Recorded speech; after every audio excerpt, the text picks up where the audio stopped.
Well, this is a very big day. We just had the swearing in. We just had the most beautiful ceremony. I don't know if anybody was there of you, but our new head of the Joint Chiefs of Staff.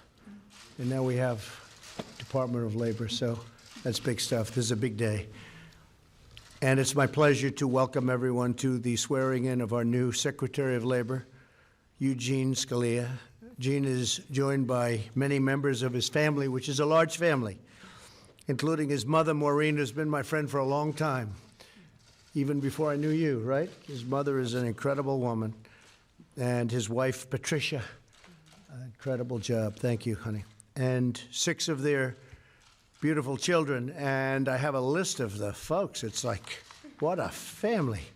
So you have Maureen, who a lot of the people in this room know, from the standpoint even of the media. You have Patricia, who is a very powerful person of the family, namely the wife. The wife is always powerful, or in some cases, right? But in this case, this one is super powerful, right? Antonin Scalia's son, Antonin. We have Megan Scalia, daughter. Bridget Scalia, daughter. Luke Scalia, son. Erin Scalia, daughter. Isabella Scalia, daughter. That's pretty impressive. John Scalia, brother. Catherine Courtney, sister. Mary Claire Murray, sister. Reverend Paul Scalia, who many of the folks know in the room, most powerful man by far in the room. Reverend Paul Scalia, brother. Christopher Scalia, brother. Margaret Scalia Bryce, sister. Christy S. Larson. Oh, wow. Father-in-law. Susan Larson, mother-in-law. That's powerful. That's powerful stuff. That's a great family. And as you know, this was just happened, confirmed as the 28th Secretary of Labor on September 26th by a very substantial vote in current politics. Some people would say, gee, that was close. 53 to 44. I call that a landslide. In this administration, I call it a landslide.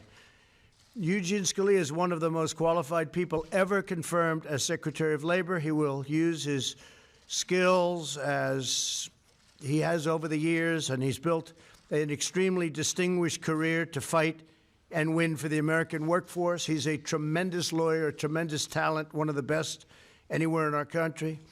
He earned a bachelor's degree from University of Virginia and went on to the University of Chicago Law School, where he was editor-in-chief of the Law Review. From 2002 to 2003, Gene served as the top legal officer at the Department of Labor, so he's very familiar with the environs. He earned a reputation as a brilliant and unbiased defender of rights and protections of the American people. After his time in government service, Gene moved to the private sector, where he really became a tremendous force and very successful. He fought in some of the highest courts of our land and worked to overturn bureaucratic overreach and unfair job-killing regulations. That sounds very familiar. That's going to be good in this administration. As he returns to the Department of Labor, Gene will use his wealth of experience to continue our bold regulatory reduction campaign. Most importantly, he will always put American workers first. I know that very well. That's what he's done his whole life. And your father's looking down right now, your husband's looking down right now, and proud as can be. You know that. You understand that. He's looking down, and he is beaming. And I knew him well enough to know that he was a beamer when he was proud, right? Yes. So, Gene, I'm confident that your sharp legal mind, firmness of character, devotion to justice, love for this country, and commitment to its people will make you an outstanding Secretary of Labor. I want you to be the best. Can we say the best of all time? I'll ask you maybe later who was the best so far, but you're going to top. Congratulations to you and to your wonderful family.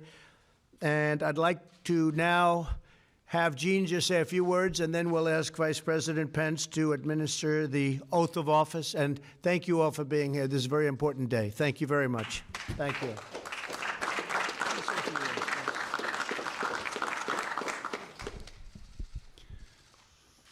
Mr. President, thank you for those remarks. Thank you for this great honor to serve as Secretary of Labor. And thank you for what's also a great opportunity as well to hold that position in this administration, with a president who's willing to try things that are different, not necessarily conventional, and as you remarked a moment ago, prepared to fight for things that he considers are important for the American people. You offered this job to me back in July in this office, and in that meeting you expressed to me your commitment to American workers and to our economy, and I will bear those words in mind every day that I serve as Secretary of Labor. I also want to thank the President for the kindness that he has in fact shown my mother since even before his inauguration. It's a story few people know. I'm fixing that right now, I think. But he reached out to my mother for just out of kindness, with no political advantage, to see how she was doing, to then make sure that she had a good seat at the inauguration and the like. And he looked after an elderly woman who was going through a difficult time and gave her some help and support when it meant an awful lot. And we're very grateful. I do want to thank my mother as well, my father, who we do like to think is looking down and watching with some pride. And of course, I want to thank my wife, Trish, for all the support that she has given me, both in recent weeks, but throughout our marriage, and my brothers and sisters, too. Mr. President, I'm sorry that the group might strike you as small. There were 3 who couldn't make it, but they're here in spirit, too. So again, I want to thank the President and the Vice President for what is a great honor, but more importantly to me, it's an opportunity to further the mission of the Department of Labor, to implement this President's agenda, and to paraphrase the Constitution, to take care that our laws are faithfully executed. So, Thank you very much. Congratulations. It's fantastic.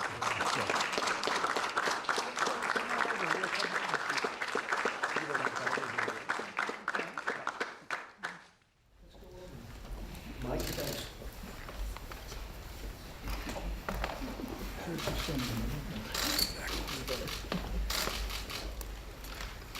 Place your left hand on the Bible, raise your right hand, repeat after me. I, Eugene Scalia, do solemnly swear I, Eugene Scalia, do solemnly swear that I will support and defend the Constitution of the United States that I will support and defend the Constitution of the United States against all enemies, foreign and domestic, against all enemies, foreign and domestic, that I will bear true faith and allegiance to the same, and to bear true faith and allegiance to the same, that I take this obligation freely, that I take this obligation freely, without any mental reservation without any mental reservation or purpose of evasion, or purpose of evasion, and that I will well and faithfully discharge and that I will well and faithfully discharge the duties of the office upon which I'm about to enter. the duties of the office upon which I'm about to enter. So help me God. So help me God. Congratulations, Mr. Thank you. Secretary.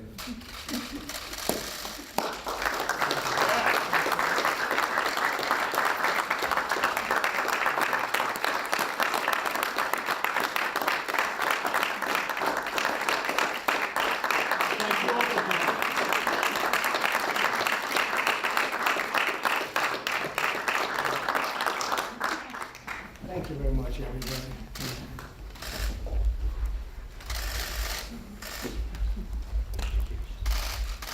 Thank you very much, everybody. I really do.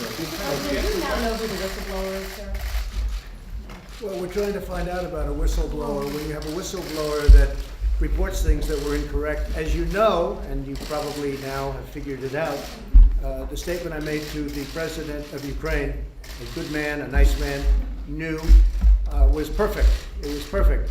But the whistleblower reported a totally different statement, like the statement, it was not even made. I guess statement you could say with call. I made a call.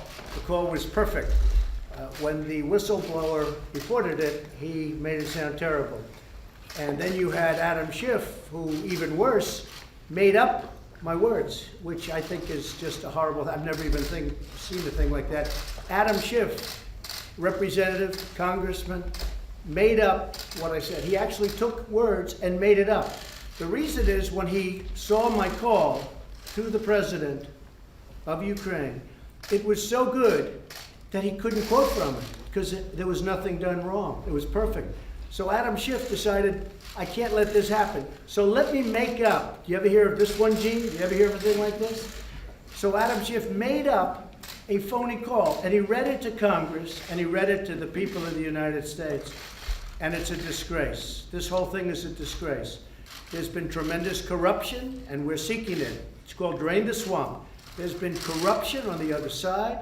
There's been corruption like you've never seen. Now, the new president of Ukraine ran on the basis of no corruption. That's how he got elected.